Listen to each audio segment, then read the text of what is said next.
إن الحمد لله الأكرم الذي خلق الإنسان وكرم وعلمه من البيان ما لم يعلم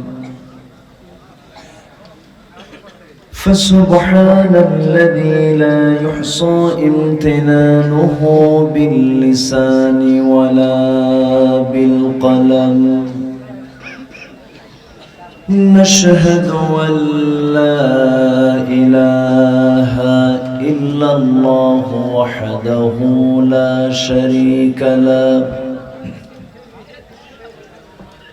ونشهد أن سيدنا وحبيبنا ومولانا محمدا عبده ورسوله الذي أرسله بالحق بشيرا ونذيرا وداعيا إلى الله بإذنه وسراجا منيرا فقد قال الله تعالى في كلامه المجيد وفرقانه الحميد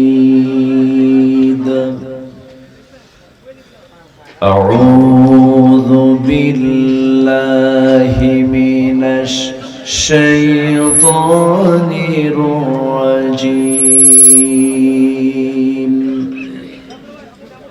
بسم الله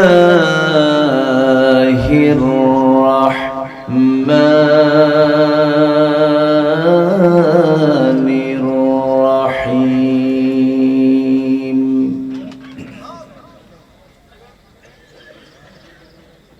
إنما المؤمنون الذين آمنوا بالله ورسوله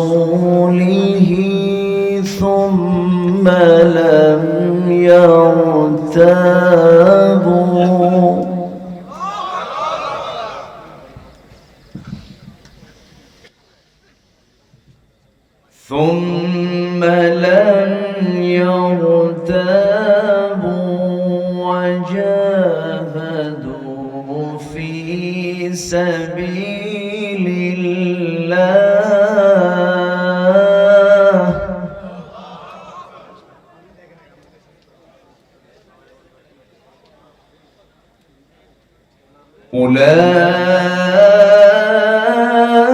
أولئك هم الصادقون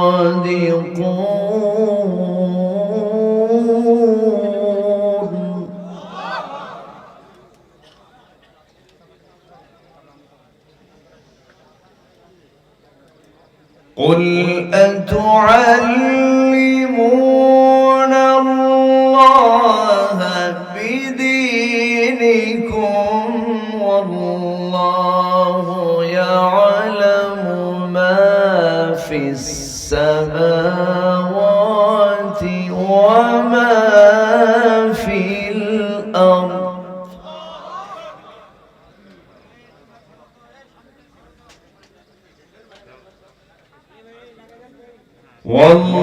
والله بكل شيء عليم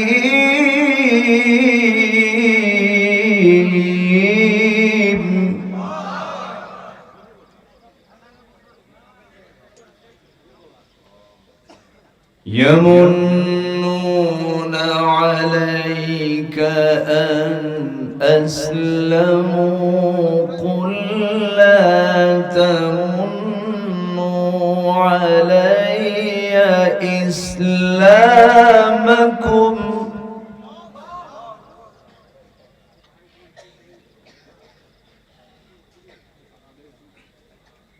بل الله يمن عليكم أن هداكم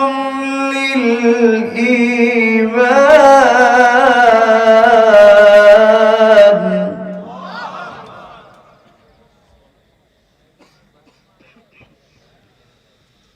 أن هداكم للإيمان إن كنتم صادقين.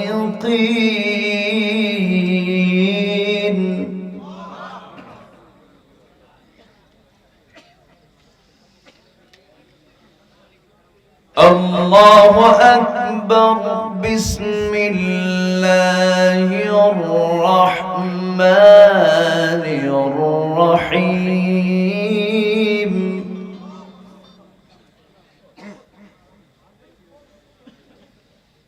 إن الله وملائكته يصلون على النبي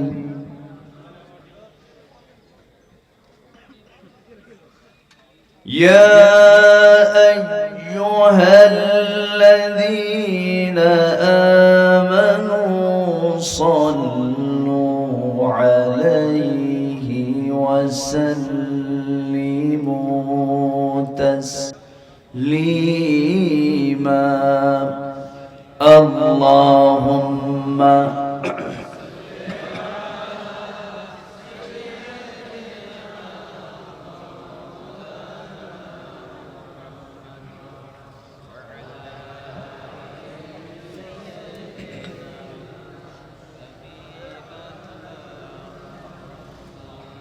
একটু মহব্বত দিয়ে দিলটা খুলে আওয়াজ দিয়ে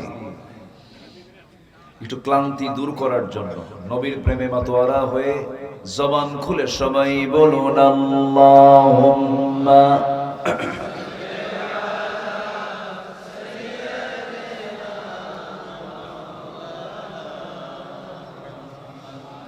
ওয়া আলা আলি সাইয়্যিদিনা।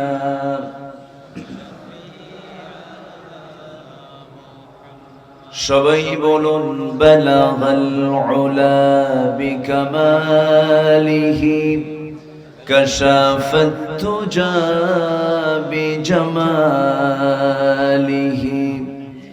হাসনাত জামিউ খিসালিহি সাল্লু।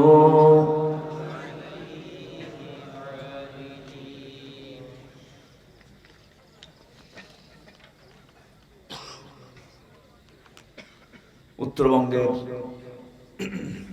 প্রবেশদ্বার গেটওয়ে বগুড়া জেলার সদর উপজেলার ইরুলিয়া চকপাড়া মাদ্রাসায়ে নূরে মদিনা ঐতিহ্যবাহী এই প্রতিষ্ঠানের উদ্যোগে আয়োজিত দ্বিতীয় বার্ষিকী তাফসীরুল কোরআন মাহফিল 2024 21শে মার্চে অনুষ্ঠিত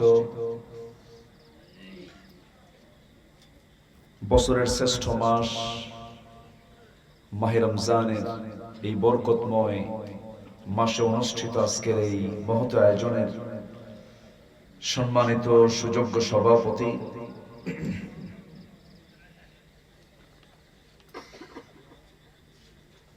শ্রেষ্ঠ দ্বীনি বিদ্যাপীঠ জামিল মাদ্রাসার সম্মানিত মুহাদ্দিস মাওলানা শহীদুল ইসলাম,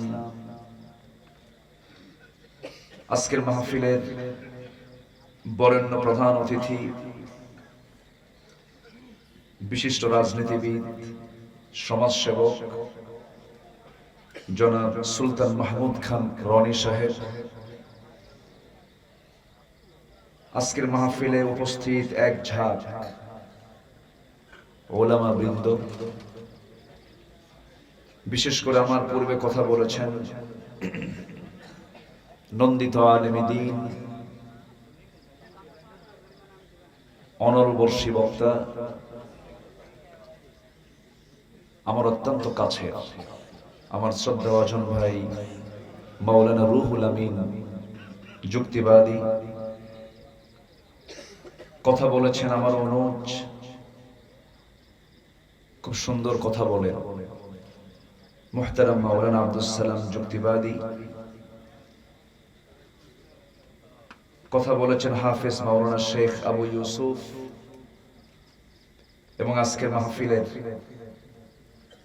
যিনি আয়োজক, সার্বিক পৃষ্ঠপোষকতায় যিনি আছেন, অত্র প্রতিষ্ঠানের সম্মানিত প্রতিষ্ঠাতা, আমার প্রিয় ভাই,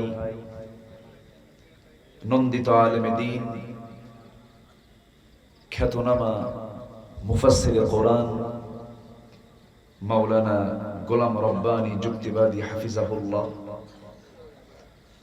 উপস্থিত আজকের মাহফিলের প্রধান আকর্ষণ, যাদেরকে নিয়ে আজকের এই সাজানো গোছানো একটি বর্ণাঢ্য আয়োজন, তাওহীদের পতাকাবাহী, কালেমার ঝান্ডাবাহী, দ্বীন ইসলামের নরসারদুল, বীর মুজাহিদ, প্রাণ প্রিয় সম্মানিত দ্বীনি ভাইরা, আড়ালে বসে আছেন সম্মানিতা শ্রদ্ধেয়া মা বোনেরা। আলোচনার সূচনায় আনুষ্ঠানিকতার মধ্য দিয়ে আমার পক্ষ থেকে আবারও দিল খোলা সালাম, আসসালামু আলাইকুম ওয়া রাহমাতুল্লাহি ওয়া বারাকাতুহু। সালামের জবাব একটু দুর্বল মনে হচ্ছে, একটু শক্ত করে দিলে ভালো হয়। আসসালামু আলাইকুম ওয়া রাহমাতুল্লাহ। জি, ঘুম তো থাকার কথা না, কারণ আমার আগের যিনি মেহমান ছিলেন তার আলোচনায় ঘুমানোর কোনো সুযোগই নাই, ঘুমানোর কোনো কায়দাই নাই। তো আমার আলোচনা তো একটু ভিন্ন ধর্মী, তো ঘুম এখন তো থাকার কথা নয়, ঘুম কেটে যাওয়ার কথা। ধীরে ধীরে আমরা সেহরির সময় সামনে পেয়ে যাচ্ছি। তো আমি যতক্ষণ আছি আমাকে সময় দেওয়া যাবে তো ইনশাআল্লাহ? সময় দিতে রাজি আছেন তো? জোরে বলি ইনশাআল্লাহ। আজকে মন চাচ্ছিল আজকে আমি মেহমানদের কথাগুলো শুনি। এই মঞ্চে এতগুলো মেহমানকে একসাথে করা কিন্তু কঠিন ব্যাপার। একদিনে হয়তো, একদিনে হয় না, 2 দিন 3 দিন লাগে। বিশেষ করে দেখেন, গতকালকে আমার গোলাম রব্বানী ভাই তিনি ছিলেন সেই খুলনার কয়রা। কোথায়? গোটা দেশব্যাপী, একদম টেকনাফ থেকে তেতুলিয়া, রূপসা থেকে পাথুরিয়া, সুন্দরবন থেকে বান্দরবন, সব জায়গায় চষে বেড়ান এই ভাইরা। তারা আজকে এক মঞ্চে, এক কাতারে, আলহামদুলিল্লাহ। সম্মানিত ভাইরা, আমি আলোচনার সূচনায় সূরাতুল হুজুরাত থেকে, কেউ কথা বলেছেন কি সূরা থেকে? না, আচ্ছা, সূরাতুল হুজুরাত থেকে আমি শেষ দিকের কয়েকটা আয়াত আমি তেলাওয়াত করেছি। যাবে?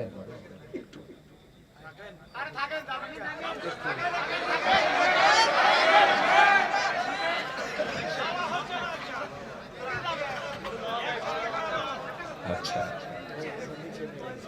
আচ্ছা,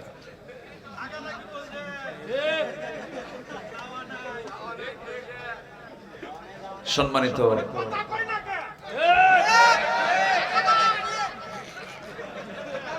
সম্মানিত হাজিরিন, জি, আমার রুহুল আমিন ভাই আপনাদের হৃদয়ের খোরাক জুগিয়েছেন, আলহামদুলিল্লাহ।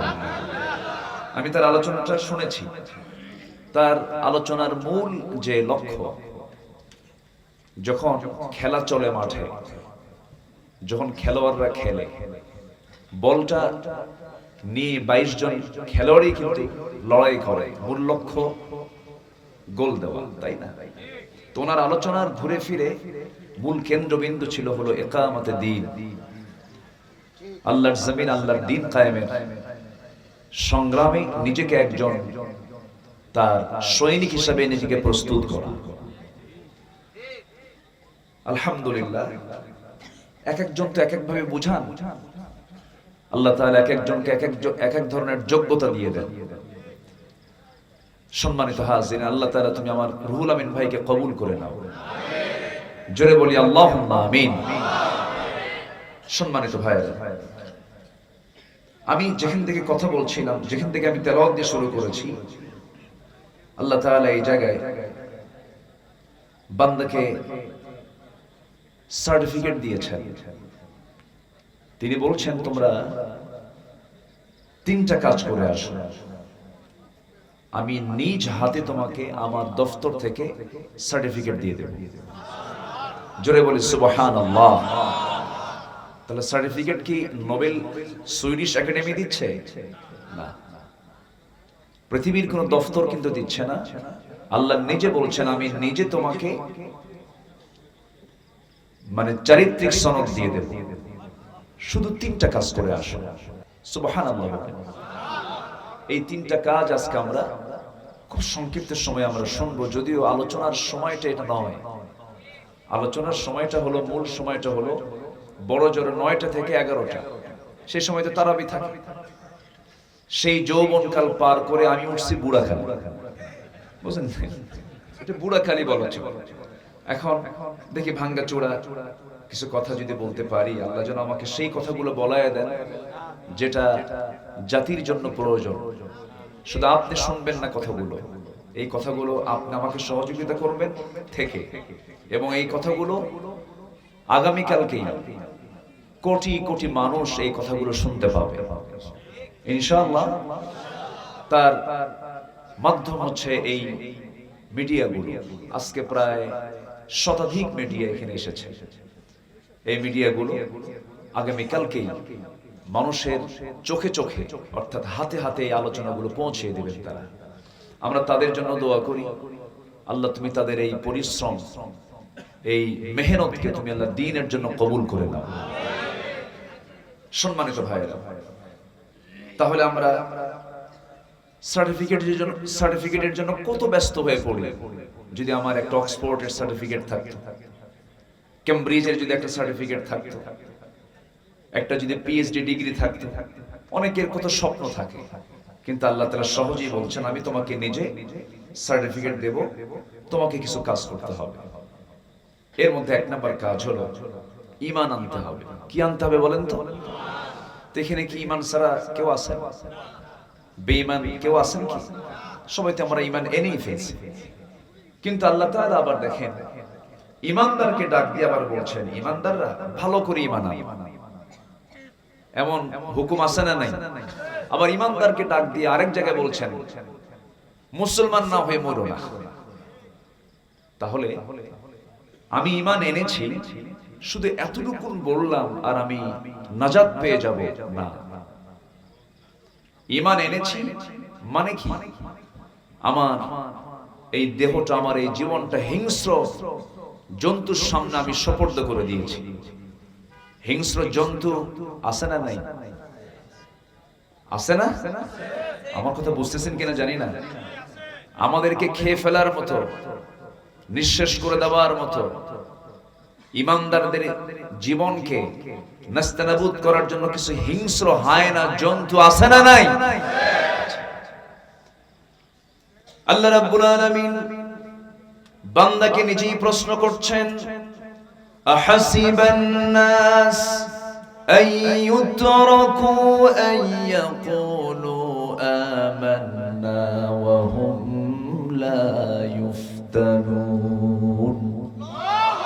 মানুষের ধারণা ঈমান এনেছি এতটুকু শব্দ বলে ফেললাম আর আমি পার পেয়ে যাব না। না বান্দা, তোমাকে আমি অবশ্যই পরীক্ষা করব, সেই পরীক্ষায় তোমাকে পাস করতে হবে। পাস ছাড়া জান্নাত মিলবে না। এই পৃথিবীতে যত আল্লাহর পছন্দের গোলাম দুনিয়া থেকে গত হয়েছেন, প্রত্যেকটা গোলামদেরকে পরীক্ষা করা হয়েছে। প্রত্যেকটা পরীক্ষায় তারা সেকেন্ড হয়েছেন না ফার্স্ট হয়েছেন? ফার্স্ট হয়েছেন।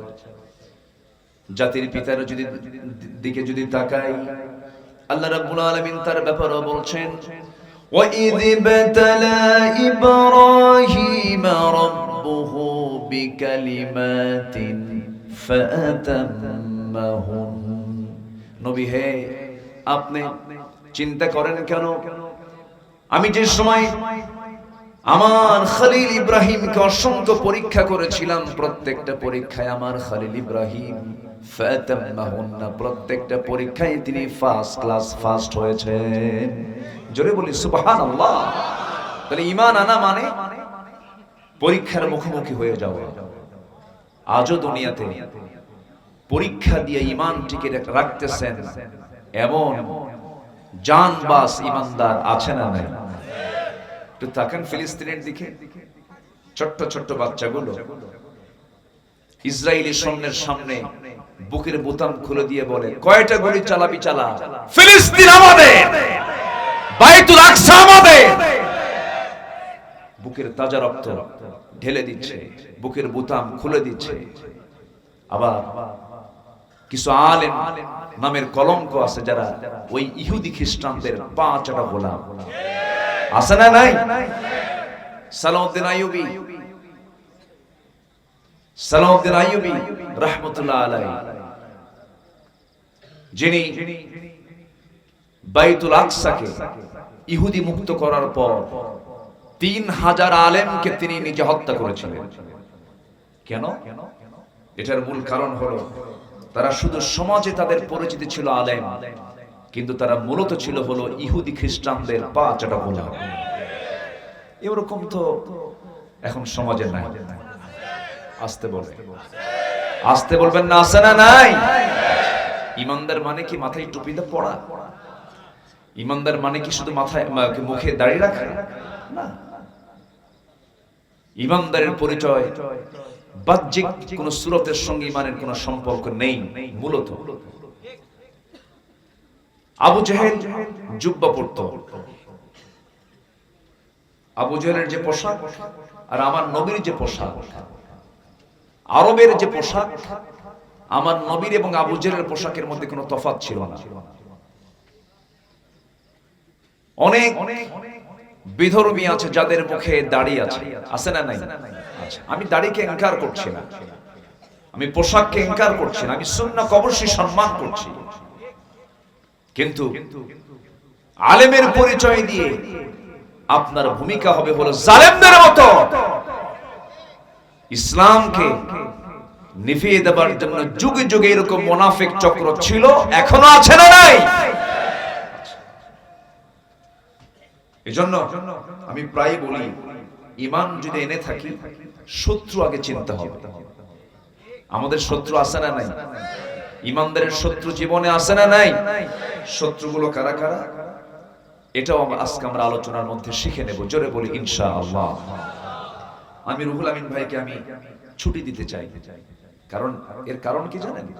আমরা বুঝি তো একটা মানুষ দীর্ঘ সময় কথা বলেছে, ক্লান্তি আছে, তো উনি একটু বিশ্রাম নিক, ওনাকে একটু রুখসত দেই আমরা।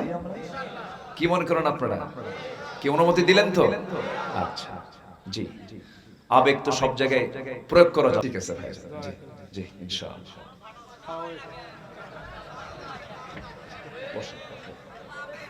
আচ্ছা আসেন, আসেন সামনে, আসেন সামনে এসে বসেন। আমাকে সময় দেওয়া যাচ্ছে তো ইনশাআল্লাহ? যে একটু বসেন, বসেন। আমার রনি ভাই আপনি চলে গেলেন, বসেন। সকাল থেকে বাইরে ছিলাম সারা দিন, জি ইফতার বাইরে।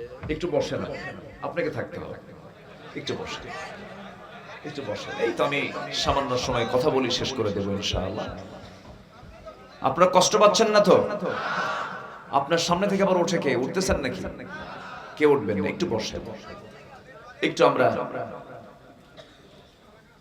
এমন একটা সময় আমরা এখানে বসে আছি যে সময় বান্দা যা চায় তাই কবুল করে। এই সময়টা আল্লাহ তাআলা ফিস সামাঈদ দুনিয়া, দুনিয়ার আকাশে তিনি চলে আসছেন। এই সময় তিনি দুনিয়ার আকাশে চলে আসছেন এবং বলতেছেন, আলা বিমুস্তাগফিরিন ফাগফিরালাহ, কোন ক্ষমা প্রার্থী আছো আমার কাছে ক্ষমা চাবে, আমি তার সমস্ত গুনাহগুলোকে maaf করে দেব। এটা কি মোল্লার কথা না আল্লাহর কথা? আল্লাহ নিজে বলছেন, কোন ক্ষমা প্রার্থী আছো, কার কোন সমস্যাগুলো আছে আমার কাছে বলো, আমি তার সমস্যাগুলো আমি দূর করে দেব। আল্লাহু আকবার। এজন্য এই গোল্ডেন টাইম, এটা সোনালী সময় আমরা পার করছি এবং কোরআন শোনার মধ্য দিয়ে পার করছি। বলি আলহামদুলিল্লাহ।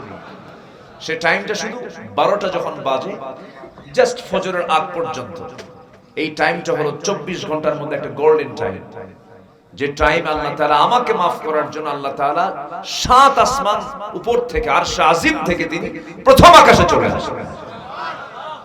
তাহলে এই সময়টা কি আমরা নষ্ট করব? একটু বসে আমরা আলোচনাটা শুনি।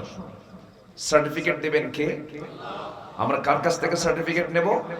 আল্লাহর কাছ থেকে। একটু মনোযোগ দিয়ে কথাগুলো শুনুন।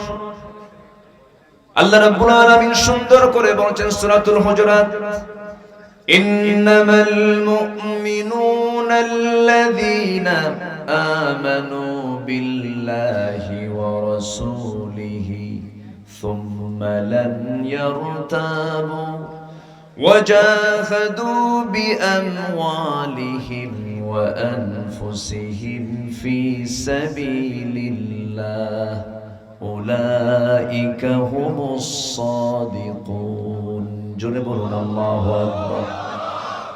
প্রকৃত মুমিন তো তারাই, আল্লাহ তাআলা নিজেই ঈমানদারের পরিচয় দিতে নিয়ে বলছেন প্রকৃত ঈমানদার তো তারাই যারা কি করলো, আল্লাযীনা আমানু, যারা ঈমান আনলো আল্লাহর উপরে, আল্লাহর প্রতি যারা বিশ্বাস আনলো, আল্লাহর প্রতি বিশ্বাস ওই বান্দার 100% চলে আসবে যে বান্দা কোরআনটাকে ভালো করে বুঝতে পারবে। আম খেতে ভারী মজা, আম খেতে ভারী মজা, সারাদিন আপনি খাতা কলমে লিখবেন, এটা লেখার মধ্যে মজা পাবেন না যতক্ষণ না আমটা আপনার জিহ্বায় না হাজির হবে। ঠিক তেমনি আমি ইমানদার চিল্লায় আমি ইমানদারের স্বাদ আমি বুঝতে পারবো না। আমি যে ইমানদার, আমি যে একজন মুমিন মানুষ, মুমিন বান্দা, এটা আমার বোঝার জন্য, জানার জন্য সবচেয়ে বড় প্রয়োজন হলো কোন কিতাবের জ্ঞান অর্জন করা। কোন কিতাবের জ্ঞান অর্জন করা? কোরআন শেখা সবার জন্য সুন্নাত না ফরজ? আল্লাহ তাআলা যে ইবাদতগুলো দিয়েছেন, সকল ইবাদতের মূল শর্ত হলো এই কোরআনের জ্ঞানটা হাসিল করা। ধরেন আপনি নামাজ পড়তে যাবেন, কি লাগবে বলেন? কি লাগবে বলেন? কোরআন লাগবে। এইজন্য একজন মুসলিমের জীবনে সব শিক্ষার আগে, সব শেখার আগে কি শেখা দরকার? তো মাদ্রাসায়ে নূরে মদিনাতে কি শেখানো হয়? কোরআন শেখানো হয়। আমি গোলাম রব্বানী ভাইকে ধন্যবাদ জানাচ্ছি। হাজারো ব্যস্ততার মধ্যে তিনি দ্বীন বোঝার জন্য, দ্বীনি শিক্ষার জন্য তিনি একটা মার্কাজ এখানে তৈরি করেছেন। আমরা দোয়া করি আল্লাহ তাআলা গোলাম রব্বানী ভাইয়ের এই মাদ্রাসায় আল্লাহ যেন বরকত দিয়ে ভরপুর করে দেন। জোরে বলি আল্লাহুম্মা আমিন। এবং এই এরুলিয়া, এটা এরুলিয়াই তো না? এরুলিয়াবাসীকে বিশেষ করে আমি বিনয়ী সুরে বলতে চাই, ভাববেন যে এই মাদ্রাসা আপনার এলাকার জন্য একটা রহমত, বরকত। এটা মাথায় রাখবেন। এটা আপনাদের দায়িত্ব, এটাকে লালন করা। আপনাদের একটা বিশাল দায়িত্ব কিন্তু আছে। সম্মানিত ভাইয়েরা, যদি প্রশ্ন করা হয় পৃথিবীতে শ্রেষ্ঠ মানুষ কারা, রাসূল বলে দিয়েছেন শ্রেষ্ঠ মানুষ তো তাই যারা নিজে কোরআন শেখে এবং অপরকে শেখায়। জোরে বলে সুবহানাল্লাহ। তাহলে শ্রেষ্ঠ কাজ কোন গ্রামে হচ্ছে বলেন? কোন গ্রামে হচ্ছে? এরুলিয়াতে, যে শিখে এবং শিখায়। সম্মানিত ভাইয়েরা, কোরআন এমন একটা কিতাবের নাম, জানেন এই কোরআন একদিন আমার আপনার জন্য বিপদের কারণ হতে পারে। কি বিপদ হতে বলবেন? হুজুর আপনি এটা কি বললেন? যদি আমি কোরআনকে না মানি, এই কোরআন আমাকে জাহান্নামের দিকে নিয়ে যাবে।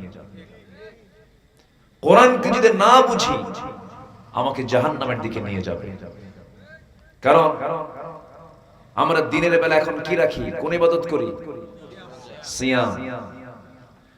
হাদিসে আসছে আস-সাওমু ওয়াল কুরআন ইউশাফিআনু লিল আবদি, রোজা এবং কোরআন এই দুটো জিনিস বান্দাকে জান্নাতে যাওয়ার জন্য সুপারিশ করে। তাহলে আমি কোরআনটা জানলামই না, বুঝলামই না, পড়লামই না, আমি সুপারিশ পাবো কেমনে? কেমনে আমি সুপারিশ পাবো? আমি প্রায় একটা কথা বলি, বুড়ো চাচার বয়স 70 বছর, সারা জীবন বিভিন্ন শেখা শিখেছেন, বিভিন্ন জায়গায় বিভিন্ন কাজ করেছেন, কোরআনটা শিখতে পারলেন না। এরকম বুড়ো চাচা আমার দেশে নাই তো? আসতে বলবেন না, আছে না? 70 বছর পার হয়ে গেছে, কোরআন শিখতে পারলেন না উনি। কিন্তু বুড়ো চাচাকে যখন বলি, বুড়ো চাচা এত বয়স হয়ে গেল, কোরআনটা শিখে নেন। বুড়ো চাচা বলে, বাবা মুখে আসে না, পারি না, হয় না, মুখে আসে না। কিন্তু বুড়ো চাচাকে যখন বলি, চাচা ওই যে আপনার চার মাথার মোড়ে, এরুলিয়ার মোড়ে 7 কাঠা যে জায়গা আছে, তার দাগ নাম্বার কত? 93। দাগ নাম্বার টনটনা মুখস্থ আছে। আবার জসকোটের বারান্দায় সপ্তাহে 2 দিন ফাইল নিয়ে শুধু দৌড়াদৌড়ি করেন। চাচা এই বুড়ো বয়সে আপনি ফাইল নিয়ে দৌড়াদৌড়ি করেন, কোর্টের বারান্দায় নড়াচড়া করেন, আপনার কষ্ট হয় নাকি? বাবা আমি তো আসতে চাই না, কিন্তু মামলা আছে। কিসের মামলা? তো 6 বিঘা পুকুর নিয়ে একটা মামলা আছে, তো সামনে রায় হবে। উকিল তো বোঝে না, উকিলকে একটু বুদ্ধি দিয়ে যায়। তো উকিলকে বুদ্ধি দেওয়ার জ্ঞানটাও আছে। আবার দাগ নাম্বারটা কাগজ না দেখি মুখস্থ টনটনা, এটাও ঠিক আছে। কিন্তু যখন বলা হয়, চাচা কোরআনটা পড়ে, বাবা মুখে আসে, বলেন তো সমস্যা কি? বলেন তো বুড়ো চাচার সমস্যাটা কি? আসলে কি মুখে আসে না, না চেষ্টা নাই? কি নাই বলেন, কি নাই? সামান্য দুনিয়ার 60-70 বছরের জিন্দেগি এই জমির দাগ নাম্বারও যদি টনটনা মুখস্থ থাকে, সর্বনিম্ন যে জান্নাত আল্লাহ তাআলা দিবেন, সেই জান্নাতের এরিয়া হবে 10টা পৃথিবীর মতো একটা জান্নাত। জান্নাত মনে হয় ছোট হয়ে গেছে। 10টা পৃথিবী সর্বনিম্ন জান্নাত। সেই জান্নাত কি সবাই আমরা পেতে রাজি আছি? কি এটা কি এমনি এমনি পাবো? এমনি এমনি আসবে? পুঁজি দরকার। সেই জান্নাত পাওয়ার 1 নাম্বার পুঁজি হলো কয় ওয়াক্ত নামাজ। আসতে বলবেন না, কয় ওয়াক্ত নামাজ? আমার দেশে নামাজই বেশি না ইমানদার বেশি? ভালো করে কথা, আমার দেশে নামাজই বেশি না ইমানদার বেশি? ইমানদার বেশি। ইমানদার বেশি কিন্তু নামাজি না। প্রশ্ন কিন্তু খুব ক্রিটিক্যাল করলাম। সবাই বলবেন আমার দেশে নামাজি বেশি না ইমানদার বেশি? তাহলে বেনামাজি আবার ইমানদার, চিন্তা করেন। আল্লাহ তাআলা যে বললেন, ইয়া আইয়ুহাল্লাযীনা আমানু আমিনু, ইমানদাররা ভালো করে ঈমান আনো, এইজন্য বলেন নাই? বুকটা ফেটে যায়। 18 কোটি তৌহিদি জনতার এই বাংলাদেশ, যেখানে হাফ কিলোমিটার যাওয়া লাগে না, কোয়ার্টার কিলো পার হলে একটা করে মসজিদ বের হয়ে যায়। 4.5 লক্ষ মসজিদ যে দেশে, 18 কোটি মুসলমানের দেশ বাংলাদেশ, অথচ মাত্র 5 থেকে 6% মুসলমান নামাজ পড়ে। কিন্তু যদি আপনি তাকে বেঈমান বলেন, খবর আছে। কি আমি কি ভুল বলতেছি? তাহলে আমার দেশে নামাজি বেশি না ইমানদার বেশি? ইমানদার বেশি, কিন্তু নামাজ পড়ে না। তাহলে ইমানদারের বৈশিষ্ট্য তো নামাজ না পড়া নাকি? ইমানদারের বৈশিষ্ট্য কি নামাজ না পড়া না নামাজ পড়া? আল ফারকু বাইনাল মুমিন ওয়াল কাফির তারকুস সালাহ। মুমিন এবং কাফেরের মধ্যে পার্থক্য সৃষ্টি করে দেয় হলো নামাজ। মানে বান্দা সে কাফের না ইমানদার, এটা চিহ্নিত করবে হলো নামাজ। সেই নামাজ আজকে কেউ পড়ে না। এই রমজান মাস, গতকালকে আমার টাঙ্গাইল মাহফিল ছিল দিনের বেলা। আসতেনি দেখি প্রায় হোটেলগুলোর সামনে বিশাল পর্দা টাঙ্গানো। এক হোটেলের সামনে লেখা দেখলাম, ভিতরে যত্ন সহকারে খাওয়ানো হয়। এরাও তো ইমানদার, তাই না? ইমানদার না? ইমানদার। তাহলে ইমানদার দুপুরবেলা খাবে রমজান মাসে, নাম হলো রমজান আলী, দুপুরবেলা ভাত খাবে, নাম কি আলী? রমজান। নাম দিয়ে তো জান্নাত পাওয়া যাবে না। আল্লাহ তাআলা কাম দেখতে চান। ইমানদার তোমাকে নামাজ পড়তে হবে, নামাজি নেতৃত্ব মানতে হবে, তোমাকে রোজা রাখতে হবে, তোমাকে হারামগুলো ছাড়তে হবে, মিথ্যা কথা তোমাকে ছাড়তে হবে। আমরা অনেকে মনে করি আবার, আজকে আমি বিকাল বেলা এক সেলুনে বসেছিলাম, সেলুনে বসে আমি চুল কাটতেছিলাম, সেলুনওয়ালাকে বললাম, ভাই তুমি রোজা আছো নাকি? হুজুর রোজা আছি। নামাজ পড়ছো? হুজুর রোজা রাখি, নামাজ পড়ার টাইম নেই। দেখেন তাহলে রোজাদার রোজা আছে কিন্তু কি পড়ে না? নামাজ পড়ে। তাহলে কি হলো রোজা? বলেন বলেন বলেন, প্রকৃত রোজাদার কি এমন হতে পারে? যেমন একটা মানুষের মাথাও প্রয়োজন, লাংস প্রয়োজন, কিডনিও প্রয়োজন, কিডনি ছাড়া মানুষ বাঁচে না, লাংস ছাড়া মানুষ বাঁচে না, হার্ট ছাড়া মানুষ তো আরো বাঁচে না। মাথাও লাগবে, কিন্তু কারো যদি হাত কেটে যায় সে বাঁচতে পারে, পা কেটে যায় বাঁচতে পারে, চোখ যদি অন্ধ হয়ে যায় বাঁচতে পারে, কিন্তু লাংস নাই, হার্ট নাই, কিডনি নাই, ব্রেন নাই, সে বাঁচবে না, সে দুনিয়া থেকে বিদায় হয়ে যাবে। তেমনি ইমানদারের জীবনের সবচেয়ে বড় পুঁজি হলো ফরজিয়াতকে ধরে রাখা। ফরজকে লঙ্ঘন করা যাবে না, কোনো ফরজ বাদ দিলে তার মধ্যে আর ঈমান থাকে না, ঠিক কি না? রাসূল এমনি বলেননি, মান তারাকা সালাতান মুতাআম্মিদান ফাকাদ কাফার, যে ব্যক্তি এক ওয়াক্ত নামাজ ছেড়ে দিল ইচ্ছা করে, সে যেন কুফরি করে, সে কুফরি হালতে চলে গেছে। রাসূল সবচেয়ে বেশি রেগে যেতেন নামাজের ব্যাপারে যদি কেউ বেখিয়াল হয়ে যেত। আজকে নামাজের কোনো কথা নেই। আমার দেশে ইফতার মাহফিল এক সময় প্রত্যেকটা অঙ্গনে ইফতার মাহফিলের একটা ট্র্যাডিশন ছিল, এটা ভালো। ইফতার কি একা করা ভালো না? জামাতের সঙ্গে করা ভালো। সংঘবদ্ধ হইতে ইফতার করার নিয়ম। যদি কেউ একটা খেজুর দিয়েও যদি কাউকে ইফতার করে, পূর্ণ রোজাদারের সব আল্লাহ পাক তার আমলনামায় দিয়ে দেন।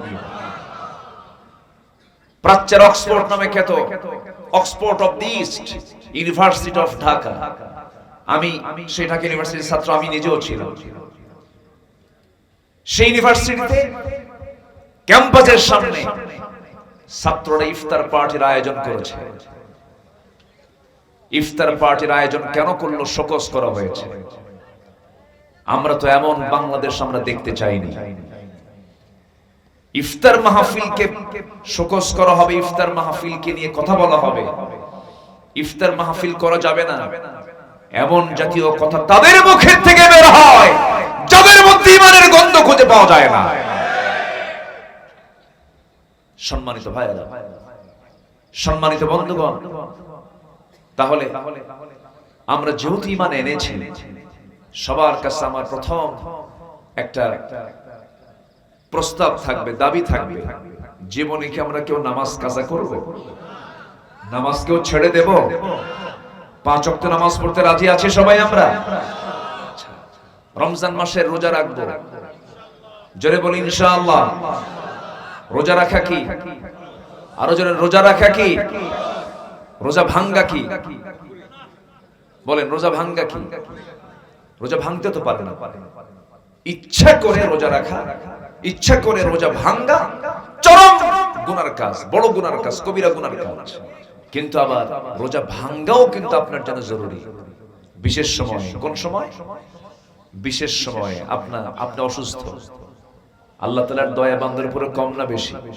বেশি। ইন কুনতুম মারদা আও আলা সাফারিন, অসুস্থ আছো, সফরে আছো, দরকার নাই রোজা ভাঙ্গো।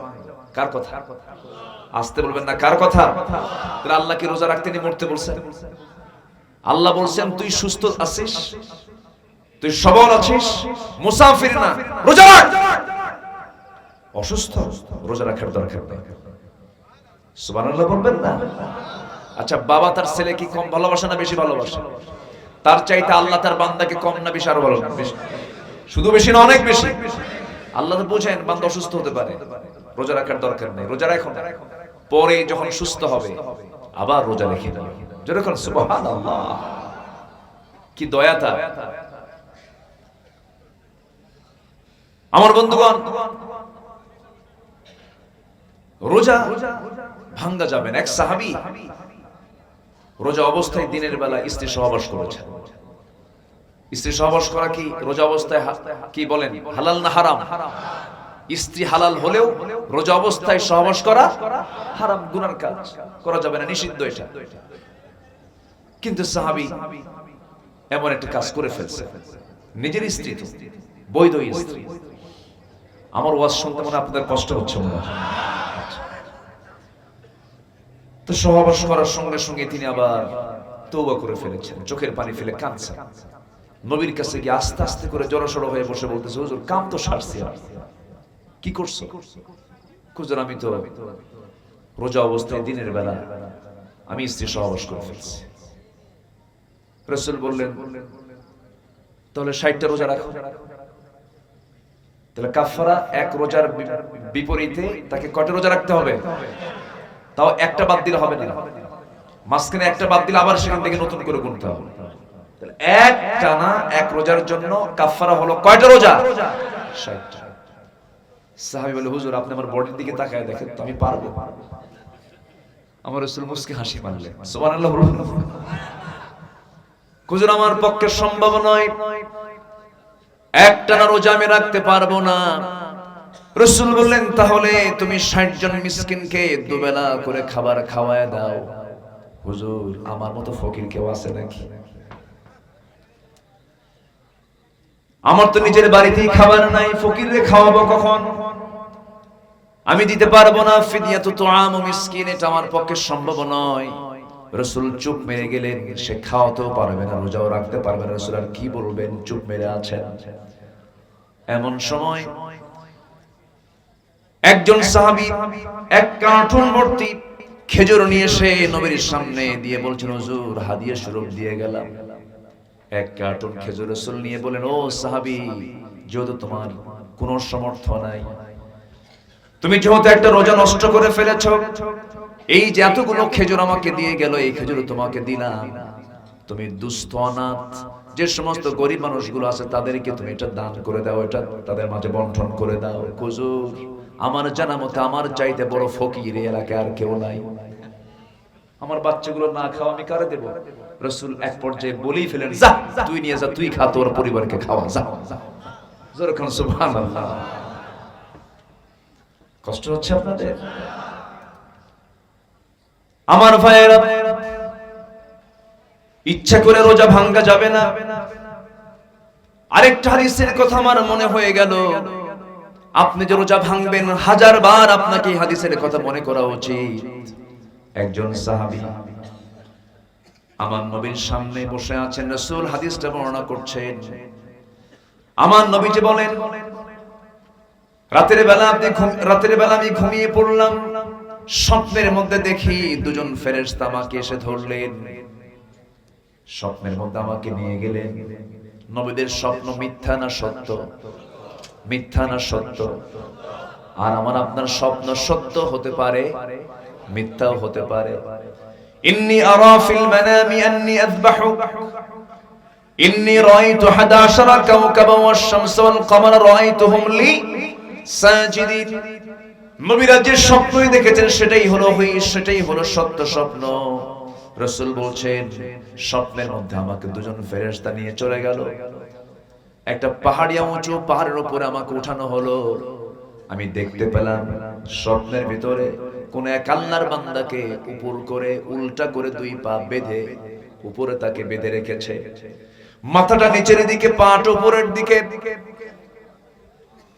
ধারালো এক অস্ত্র নিয়া তার মুখের মধ্যে ধারালো অস্ত্র চাকুটা ঢুকায়া দিয়া বারবার মুখটা কাটতেছে, রক্তগুলো গড়ে গড়ে পড়তেছে, আবার ঠিক হয়ে যায়, আবার তার মুখটা কেটে ফেলে, রক্তে সয়লাব হয়ে যাচ্ছে। এমন লোমহর্ষক শাস্তি দেখে আমি দুজন ফেরেশতাকে জিজ্ঞাসা করলাম, এই বান্দাটার এমন শাস্তি হওয়ার মূল কারণটা কি বলো তো আমাকে। সেই সময় বলা হলো এই বান্দা জাগতিক জীবনে ইচ্ছা করে রোজা নষ্ট করত, রোজাকে ভেঙে ফেলে দিত, এই জন্য তার এই শাস্তি। আমার বন্ধুগণ, আল্লাহ রাব্বুল আলামিন এই রোজার ব্যাপারে খুব কমন আয়াত, সহজ আয়াত, যারা আমার সঙ্গে পারেন ঠোঁট মিলিয়ে বলেন, কুতিবা আলাইকুমুস সিয়ামু কামা কুতিবা আলাল্লাযীনা মিন ক্বাবলিকুম লাআল্লাকুম তাত্তাকুন। কুতিবা আই ফরিদা, আমি আল্লাহ রাব্বুল আলামিন তোমাদের জন্য ফরজ করেছি, শুধু নয় কুতিবা লিখিত আকারে পাশ করেছি। যে আইনটা লিখিত হয় আর যে আইনটা মৌখিক হয়, কোন আইনটা মজবুত বলেন, মৌখিক না লিখিত? লিখিত। দলিলটা কোনটা মজবুত, মুখে মুখে না লিখে লিখে? লেখাটা বেশি মজবুত হয়ে যায়। আল্লাহ রাব্বুল আলামিন এখানে ফরিদা শব্দ বলতে পারতেন, কিন্তু কুতিবা কেন বললেন? গুরুত্ব বুঝিয়ে দিচ্ছেন, ও বান্দা আমি তোর জন্য এমন একটা সিয়াম, এমন একটা ইবাদত তোর জন্য আমি ফরজ করেছি, লিখিত আকারে পাশ করেছি, যেটা তুই যদি ভালো করে আদায় করতে পারিস ও বান্দা, এই সিয়াম তোকে জান্নাতের দরজায় পৌঁছায় দেবে। ফলাফল হবে হলো লাআল্লাকুম তাত্তাকুন, মুত্তাকি হতে পারবে, আল্লাহওয়ালা হতে পারবে। রোজা রাখার উপকারিতা কি দেখেন? কোন বান্দা যদি নেশাখোর হয়, রমজান মাস একটানা যদি সিয়াম পালন করে, সে যদি নেশা থেকে বাঁচতে চায়, এই রোজায় থেকে নেশা থেকে বাঁচাতে পারে। কিন্তু কিছু কিছু রোজাদার আছে সকাল থেকে সন্ধ্যা পর্যন্ত সাহরি খাইছে, ইফতার করছে, কোনো সমস্যা নাই। ইফতার করার মাত্রই সে দোকানদারের সামনে গিয়ে বলে, ভাই মাথা ঠিক নাই, তাড়াতাড়ি বিড়িটা দাও। আছে না ভাই, বলেন?